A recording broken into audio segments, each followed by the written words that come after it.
तो हे WhatsApp guys, कैसे हो आप सभी। आशा करता हूँ कि आप सभी अच्छे होंगे। तो दोस्तों, आज मैं जो आपके लिए कहानी लेकर आया हूँ उसको आपको सुनकर आपके भी रोंगटे खड़े हो जाएंगे। तो लेट्स गेट स्टार्टेड। तो आज की कहानी की शुरुआत होती है। कागज़ पर लिखे उन दो शब्दों ने सुराग दे दिया, वरना उस लड़की की मौत आज भी रहस्य रहती। कौन थी ये लड़की, क्या हुआ था इसके साथ, तो आगे जानते हैं। तो आगे लास्ट तक ज़रूर बने रहना। हर कातिल यही सोचता है कि उस तक पुलिस का पहुंचना नामुमकिन है, क्योंकि उसने जो वारदात से पहले पूरी तैयारी की है। लेकिन सच यही है कि साजिश को तैयार चाहे जैसी ही हो, पुलिस कातिल के गिरेबां तक पहुंच ही जाती है। मर्डर मिस्ट्री की यह असली कहानी भी उस क्रिमिनल की है जो जेल में रहकर खुद को परफेक्ट अपराधी समझ बैठा। वाकई उसने मर्डर की ऐसी सीक्रेट बनाई जिसमें पुलिस को उलझना ही था, और पुलिस उलझ भी गई। लेकिन अचानक मिल एक छोटी से सुराग ने बन चुकी इस मिस्ट्री के रहस्य को बेनकाब कर दिया। आज क्राइम की कहानी में उसी मर्डर मिस्ट्री की दिलचस्प कहानी। मर्डर मिस्ट्री की ये सस्पेंस थ्रिल स्टोरी देश की राजधानी दिल्ली से है। दिल्ली का साउथ इलाका बेहद पाश माना जाता है। उस समय सर्दियां पड़ रही थी, लेकिन उतनी भी ठंड नहीं थी कि जितनी दिल्ली में पड़ रही थी। तो दोस्तों, तारीख 27 फरवरी 2019 दोपहर का वक्त था। करीब 3:40 पर दिल्ली पुलिस कंट्रोल रूम में एक सूचना मिली। कॉलर ने बताया कि दिल्ली के सरिता विहार के पास रेलवे ट्रैक किनारे बोर में एक लड़की की लाश मिली है। क्योंकि दिल्ली में महिला सुरक्षा का मुद्दा हमेशा से बड़ा है, ख़ास तौर पर साल 2012 में निर्भया कांड के बाद से और भी ज़्यादा। इसलिए ये सूचना मिलने के तुरंत बाद सीनियर अधिकारी से लेकर थाने की पुलिस मौके पर पहुंचती है। उसी बोरे से करीब 24 साल की लड़की की एक लाश मिलती है। लड़की जिस और कुर्ती पहनी हुई थी, क्योंकि अभी मौसम में ठंडक थी इसलिए बॉडी ज़्यादा सड़ी गली नहीं थी। हालांकि देखने से ही लग रहा था कि लाश 1 या 2 दिन पुरानी ज़रूर है। लाश की हालत को देखकर पुलिस को शक हो गया कि कहीं ना कहीं उसके साथ दरिंदगी हुई है। गले और चेहरे पर भी खरोंचे के निशान मिल गए थे। जिसने कल की साजिश रची उसी को हो गया मर्डर। रिश्तों के खून में लपेटी क्राइम की अजीब सी कहानी। वैसे ब्लाइंड मर्डर केस में किसी लाश की पहचान करना मुश्किल होता है, लेकिन ये केस काफ़ी अलग था। पुलिस हमेशा किसी भी शव की पहचान कराने के लिए सबसे पहले उसके कपड़ों की तलाश लेती थी। शरीर पर ऐसे निशान तलाशती थी जिसके आधार पर पहचान हो सके। लेकिन पुलिस शुरुआत में जितना इसे ब्लाइंड मर्डर कैसे मान रही थी, असल में ये उतना था नहीं। क्योंकि जैसे ही महिला पुलिसकर्मियों ने उस लड़की के लाश की तलाशी ली, उसकी जीन्स की पड़ताल की, तो उसमें से एक लेटर मिला। साथ में उसका फ़ोन भी मिल गया। अब फ़ोन और लेटर देखकर पुलिस को थोड़ा हैरानी भी हुई, लेकिन सुराग तो सुराग है।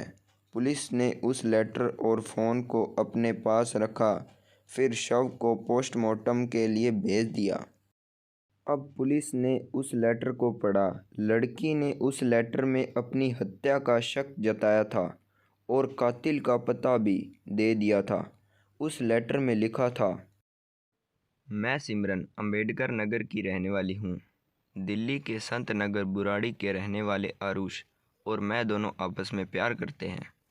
मुझे नहीं पता था कि आरुष पहले से शादीशुदा है। आरुष के माता पिता नहीं चाहते थे कि मैं उससे मिलूं। आरुष के परिवार की वजह से मेरी ज़िंदगी बर्बाद हो गई। आरुष भी अपनी माँ से मिल गया है। आरुष उसके 2 दोस्त मुझे डरा रहे हैं। वो काफ़ी समय से धमका रहे हैं, मेरे से पैसा मांग रहे हैं। इन लोगों ने मेरा अश्लील वीडियो बना लिया है, उससे ब्लैकमेल कर रहे हैं। अगर मेरी हत्या कर दी जाती है तो ये तीनों लड़के ही मेरी मौत का जिम्मेदार होंगे। उन तीनों के नाम और मोबाइल नंबर भी इसी में लिखे हुए थे। एक मुर्दे को ही वांटेड बता 4 साल तक पुलिस करती रही तलाश। फिर एक सवाल से ऐसे खुला राज। क्या था वो राज? पुलिस को उस लेटर में तीनों का नाम, पता और नंबर भी मिल गया। ये लेटर काफ़ी बारीकी से जीन्स में छुपाया गया था ताकि ये भी लगे कि उसे जानबूझकर नहीं रखा गया है। अब ये जानकारी मिलते ही पुलिस सिमरन के अम्बेडकर नगर वाले पते पर संपर्क करती है। वहाँ उसके पिता के जानकारी भी मिलती है। ये पता चलता है कि सिमरन 25 फरवरी 2019 से ही लापता हो गई थी। काफ़ी तलाश के बाद नहीं मिली तो थाने में रिपोर्ट दर्ज कराई थी। अब लड़की की पहचान के बाद दूसरी सबसे बड़ी बात थी कि कहीं ये लेटर जानबूझकर किसी को फंसाने के लिए तो नहीं लिखा गया, क्योंकि जिसकी हत्या की गई उसकी जेब से ये लेटर मिलना पुलिस को अभी भी चौंका रहा था। इसलिए पुलिस ने लड़की के पिता से उनकी हैंडराइटिंग पहचानने को कहा। पिता उस लेटर को देखते ही रोने लगे। उन्होंने बताया कि हाँ, ये लिखावट मेरी बेटी की है। अब पुलिस को ये केस बड़ा आसान लगा, इसलिए पुलिस ने तुरंत उसमें लिखे आरुष नामक युवक के पते पर पहुंचती है। घर वालों से पूछताछ होती है। आरुष कहीं बाहर गया होता है। इसके बाद पुलिस उस जगह पर पहुंचकर उसे हिरासत में ले लेती है। इस बीच पुलिस के सामने लड़की की पोस्टमार्टम रिपोर्ट भी आती है। रिपोर्ट देखकर पुलिस फिर से हक्का बक्का रह जाती है, क्योंकि पुलिस का शक सही था। लड़की के साथ दरिंदगी की गई थी। उसके प्राइवेट पार्ट पर मल्टीपल इंजरी थी, यानी प्राइवेट पार्ट पर घाव के कई निशान थे। उसके साथ गैंगरेप किया गया था। इसके बाद ही उसकी गला काटकर हत्या की गई थी। अब इस रिपोर्ट के बाद पुलिस जांच में और तेजी लाती है और उस लेटर में लिखे आरुष और अन्य 2 लोगों को हिरासत में लेकर पूछताछ शुरू कर देती है। लेकिन पुलिस को हैरान तो तब हो जाती है जब आरुष कहता है कि इस लड़की से प्यार करना और फिर उसकी हत्या कर देना तो बड़ी दूर की बात है, मैं इस लड़की को पहचानता तक नहीं। इस तरह 2 अन्य लोग जिनका नाम लेटर में लिखा था वो भी वही बात दोहरा रहे थे। पुलिस को लगता है कि ये लोग जानबूझकर कहानी बना रहे हैं, इसलिए पुलिस वालों ने उनका पूरा बैकग्राउंड निकालती है। कॉल डिटेल निकालती है तो पता चलता है कि आखिरी कॉल वही लड़की सिमरन के फ़ोन से आरुष के पास से आया है। इस तरह पुलिस पूछताछ करती है तो वो बताता है कि हाँ, एक कॉल आई थी, लेकिन पूरी बात नहीं हो पाई थी। फिर फ़ोन कट गया था। लेकिन ये लड़की कौन है और कहाँ रहती है, मैं कुछ भी नहीं जानता हूँ। यहाँ तक कि कभी इसने अपने दोस्तों या फिर किसी पहचान वाले के साथ भी नहीं देखा है। कई घंटे की पूछताछ के बाद पुलिस मरने वाले लड़की और आरुष की पिछली कई महीनों की फ़ोन कॉल की डिटेल निकालती है। उसमें चेक करती है तो ये बात सही साबित होती है, क्योंकि इससे पहले कभी भी दोनों के बात नहीं हुई थी। इस तरह पुलिस की जांच फिर से वहीं पहुंच जाती है जहां से शुरू होती है। अब पुलिस सर्वाइलेंस और सीसीटीवी की मदद से मामले की जांच शुरू करती है। दिल्ली के सरिता विहार में रेलवे लाइन के किनारे जहां लड़की का शव मिला था, उसके आसपास वाली रोड की सीसीटीवी फुटेज की पुलिस जांच करती है। इस दौरान एक बड़ा सुराग मिला, जिसमें एक संदिग्ध होंडा सिटी कार दिखाई दी। अब इस कार के बारे में पता लगाया तो जानकारी मिली कि इस कार को पूरे दिन के लिए रेंट पर बुक किया गया था। अब पुलिस उस बार बुक करने वाले की तलाश में थी, लेकिन कोई खास सुराग नहीं मिल पाया। इसी बीच पुलिस ने सिमरन के 24 और 25 जनवरी की कॉल डिटेल भी निकाली, जिसमें एक ऐसा नंबर मिला जिस पर सिमरन की पहले कभी बात नहीं हुई थी और दोनों फ़ोन की लोकेशन सरिता विहार में ही थी। लेकिन वो नंबर यूपी में मुजफ्फरनगर का था और जिस पते और नाम पर उस सिम कार्ड को ख़रीदा गया था वो फर्जी निकला। हैरानी वाली बात यह भी थी कि उस नंबर से सिर्फ सिमरन को ही कॉल किया गया था। इसके अलावा उस नंबर से किसी अन्य व्यक्ति को कॉल नहीं किया गया था। इस तरह पुलिस को सर्विलांस और सीसीटीवी से कोई ठोस सुराग नहीं मिल पाया। इस तरह किसी से कोई सबूत नहीं मिलने से पुलिस अभी उधेड़बुन में थी। उसी समय लड़की के पिता भी लगातार से पता लगाने में जुट गए थे। अगर उनकी बेटी की किसी से प्यार करती थी और उसे ब्लैकमेल किया जा रहा था तो कुछ ना कुछ उसने कहीं लिखा ज़रूर होगा। इसके अलावा बेटी के लेटर की हैंडराइटिंग चेक करने के लिए भी उन्होंने उसकी कई कॉपियाँ और डायरियाँ देखी थी। उन्हीं में से एक डायरी में सिमरन के पिता को 2 शब्द लिखे मिले। पहला शब्द था प्रसाद, दूसरा शब्द था जॉब और फिर एक मोबाइल नंबर लिखा हुआ था। इस नंबर पर पिता ने कॉल किया, पूछा कि बेटी ने कभी जॉब के लिए फ़ोन किया था क्या? तो उधर से जवाब मिला कि हाँ, वो सिमरन को जानता हूँ, लेकिन 20 से 25 दिन पहले फ़ोन पर नौकरी को लेकर उसकी बात हुई थी, फिर कोई बात नहीं हुई। लेकिन जिस तरीके से पहली बार में फ़ोन आते ही उस शख्स की आवाज़ लड़खड़ाई, उसे सिमरन के पिता को शक हो गया। उन्होंने उस नंबर और प्रसाद के बारे में पुलिस को भी जानकारी दी। पुलिस ने उस नंबर की पड़ताल की तो पता चला कि वाकई में घटना से 20 दिन पहले ही उस नंबर पर सिमरन से बात हुई थी। लेकिन क्योंकि वह नंबर भी शक के दायरे में आया था, इसलिए पुलिस ने कोई बड़ा सुराग नहीं मिलने की स्थिति में इस पर भी दांव खेला। उस नंबर की लोकेशन निकाली, खासकर घटना वाले दिन की। तब पता चला कि ये नंबर और उस लड़की का नंबर उसी लोकेशन पर था। अब पुलिस उसकी डिटेल निकालकर उसे हिरासत में ले लेती है। पहले तो वो कई घंटों तक इधर उधर की बात करता रहा।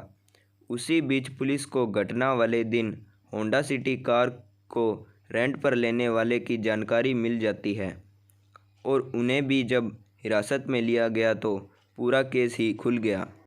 इसके बाद जो कहानी निकल कर सामने आई, उससे साफ हुआ कि इस पूरी घटना में ना उस सिमरन का कोई लेना देना था और ना ही लेटर में लिखे उस आरुष का। पूरी कहानी कुछ और थी। असल में जिसका नाम सिमरन की डायरी में प्रसाद लिखा था, उसकी पूरी नाम दिनेश प्रसाद था। घटना से कई महीनों पहले वो चोरी के एक मामले में तिहाड़ जेल में गया था। जिस बैरक में दिनेश बंद था, उसी में मर्डर का आरोपी धनंजय और बुराड़ी से पकड़ा गया बंटी भी था। यहाँ पर दिनेश और धनंजय अच्छे दोस्त बन गए और जेल में ही धनंजय और बंटी की लड़ाई हो गई। ये भी पता चला कि बंटी के परिवार के पास अच्छी खासी प्रॉपर्टी है। घटना से 2 महीने पहले ही धनंजय और दिनेश को जेल से जमानत मिल गई थी, जबकि बंटी अभी भी जेल में ही था। ऐसे में जेल से आने के बाद दोनों ने एक साथ ही रहने लगे। खतरनाक साजिश रची। इन दोनों ने सोचा बंटी के भाई आरुष को मर्डर के केस में फंसा देंगे तो वो जेल चला जाएगा। इसके बाद उसके 200 गज के खाली एक प्लॉट पर कब्जा कर लेंगे। ज़मीन पर कब्जा जमाने और कानून दावपेच में इनकी मदद करने के लिए 20 वर्षीय सौरभ भारद्वाज नाम का युवक भी तैयार हो गया। अब इन तीनों ने मिलकर इस पूरी साजिश को अंजाम देने और उन तक पुलिस भी पहुंच ना सके, इसकी तैयारी में जुट गए। क्योंकि दिनेश और धनंजय जेल जा चुके थे, इसलिए इन्हें पता था कि पुलिस मोबाइल सर्वेलेंस के जरिए उन तक पहुंच सकती है। पुलिस घटना वाले दिन के कॉल को ज़रूर चेक करती है, इसलिए यूपी के मुजफ्फरपुर जाकर पहले एक नया फ़ोन और फर्जी नाम व पते पर सिम कार्ड खरीद लेते हैं। उस नंबर से किसी से बात नहीं करते हैं। अब इनके सामने एक चुनौती थी कि किसी हत्या कर इन्हें फंसाया जाए। जाहिर है कि किसी लड़के की हत्या कर फंसाएंगे तो मुश्किल हो सकता है। इसलिए दिनेश प्रसाद ने प्लान किया कि वो अपनी एक पहचान वाली लड़की की दोस्त और अपने जाल में फंसाएंगे। उस लड़की को नौकरी की ज़रूरत है, इसलिए अपनी दोस्त के जरिए उसी सिमरन से संपर्क करता है, उसे नौकरी का झांसा देता है। सिमरन अपने परिवार की जिम्मेदारी उठाने के लिए नौकरी करना चाहती थी, लेकिन कोई काम नहीं मिला था। इसलिए जब नौकरी का ऑफ़र मिला तो मिलने के तैयार हो गई। लेकिन जब आखिरी बार दिनेश और सिमरन की बात हुई, उसके बाद 20 दिनों फ़ोन पर कोई बात नहीं की, ताकि उस पर कोई शक ना हो। घटना वाले दिन यानी 25 फरवरी 2019 को दिनेश ने ही नए सिम कार्ड और फ़ोन की मदद से सिमरन को कॉल करता है। ये बताता है कि उसका फ़ोन ख़राब हो गया है, इसलिए वो दूसरे के नंबर से कॉल कर रहा है। फिर कहता है कि सरिता विहार में उसका एक इंटरव्यू करवा देगा। एक नौकरी की तलाश में परेशान सिमरन वहां पहुंच जाती है, जहां पर सौरभ, दिनेंद्र और दिनेश तीनों मौजूद थे।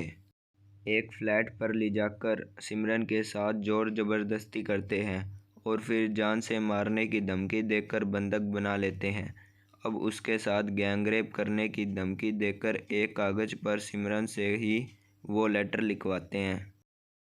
लेटर जब सिमरन लिख देती है तब उनके बाद तीनों उसके साथ गैंगरेप करते हैं, फिर फ्लैट में ही उसकी गला दबाकर हत्या कर देते हैं। इसके बाद छोटे मोटे क्राइम करने वाले रहीमुद्दीन और चंद्र के से संपर्क करते हैं। दोनों को 5-5 हज़ार रुपये का लालच देते हैं और उन्हीं के नाम से किराए की रिटेल टैक्सी बुक कराते हैं। ऑनलाइन इस टैक्सी को पूरे दिन के लिए बुक कराते हैं और करीब 7,000 रुपये की पेमेंट कराते हैं।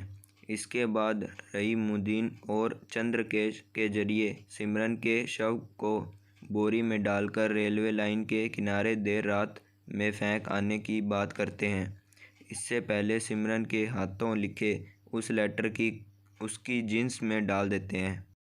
इसके साथ ही उसके मोबाइल फ़ोन को भी डाल देते हैं ताकि उनका कोई सुराग नहीं मिले। इसके अलावा लड़की के पर्स और फर्जी पते पर खरीद सिम कार्ड व फ़ोन दोनों को किसी नाले में फेंक देते हैं ताकि उससे जुड़ा कोई भी सबूत पुलिस को कभी ना मिल सके। अब ये आरोपी इस बात का इंतज़ार कर रहे थे कि कब आरुष गिरफ्तार होकर जेल से जाए और हम उसकी ज़मीन पर कब्जा करते ही तीनों आपस में बंटवारा कर लें। लेकिन उससे पहले ही परफेक्ट मर्डर मिस्ट्री से पर्दा हट गया। इस तरह दिल्ली पुलिस ने 4 मार्च 2019 को मर्डर मिस्ट्री का खुलासा कर दिया। तो दोस्तों, ये मर्डर मिस्ट्री आपको कैसी लगी कमेंट बॉक्स में ज़रूर बताना और हमारे चैनल को सब्सक्राइब कर लेना अभी तक सब्सक्राइब नहीं किया तो। आगे ऐसी ही कोई मिस्ट्री या कहानी लेकर आता रहूँगा। तब तक के लिए bye bye. We froze, cold night in the winter, hot cold. Sorry that I fall away sometimes. Sorry that I fall away sometimes. Yeah, yeah. The end, got to end it all on the weekend. Sorry that I feel that way sometimes.